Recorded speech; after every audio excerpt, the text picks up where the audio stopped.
19 वर्ष के एक बच्चे ने सीबीएसई का पोर्टल 2 बार हैक करके दिखाया। सीबीएसई ने माना कि हमारे पोर्टल में इश्यूज हैं। ऐसा ही कुछ सिमिलर पैटर्न यूपीएससी के साथ भी हमें देखने को मिला, जहां पे यूपीएससी चेयरमैन ने खुद मान लिया था कि हमारा पेपर डिफिकल्ट आया है। एनीवेज, अभी हम सीबीएसई की बात कर रहे हैं।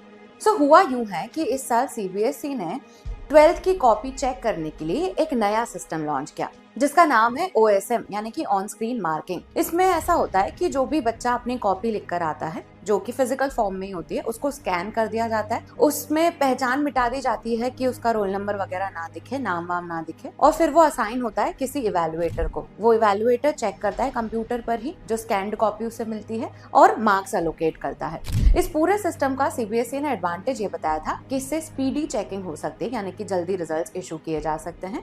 दूसरा, टोटलिंग मिस्टेक वगैरह हट जाएंगी। और तीसरा, इस तरह का पैटर्न जो है वो सीबीएसई बहुत टाइम से ट्राई करना चाहती थी। फॉर एग्जांपल 2014 में भी सीबीएसई ट्राइड दिस सिस्टम, पर इसके इश्यूज और हमारे डिजिटल इंफ्रास्ट्रक्चर की कमी की वजह से ये नहीं लॉन्च किया गया। ऐसा सिस्टम यूके, ऑस्ट्रेलिया, सिंगापुर में भी है, तो इंडिया में भी क्यों ना इंट्रोड्यूस किया जाए, ये सोचते हुए ऑन स्क्रीन मार्किंग का सिस्टम शुरू किया गया। इस साल कक्षा 12वीं की सीबीएसई की परीक्षा 17 लाख स्टूडेंट्स ने दी थी और ऑन स्क्रीन मार्किंग के थ्रू ही रिजल्ट्स इशू किए गए। हुआ यूं कि बहुत सारे बच्चों ने रिवैल्यूएशन के लिए अप्लाई किया या फिर अपनी कॉपी देखने के लिए अप्लाई किया। करीब 4 लाख रिक्वेस्ट आई अपनी स्कैन्ड कॉपीज देखने के लिए। इतनी सारी रिक्वेस्ट से सीबीएसई का पोर्टल क्रैश हो गया।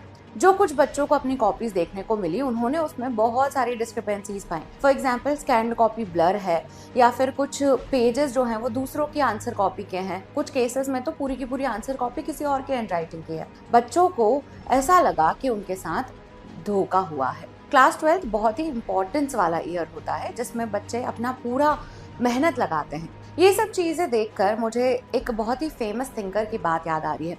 एक थिंकर है जिनका नाम अतुल कोहली है, और उन्होंने 1990s में एक बात बोली थी कि India is suffering from a crisis of governability, जहां पर हमारे इंस्टीट्यूट्स कमजोर हो रहे हैं। 1990s का जो दशक था, उसमें हमने बैलेंस ऑफ पेमेंट क्राइसिस देखा था। अब इंडिया में गवर्नेबिलिटी हर क्षेत्र में इशू में हो ऐसा जरूरी नहीं है, पर एजुकेशन के सेक्टर में तो एक बड़ा लूपहोल दिख रहा है। सीबीएसई का ये फियास्को, फिर नीट का पेपर लीक होना, यूपीएससी का पेपर जरूरत से ज्यादा डिफिकल्ट आना, ये सब इसी की तरफ ही इशारा कर रहे हैं। अगर आप अपनी यूपीएससी का सफर अनअकैडमी के साथ शुरू करना चाहते हैं, तो अभी हम डिस्काउंटेड रेट्स में आपको कोर्स दे रहे हैं।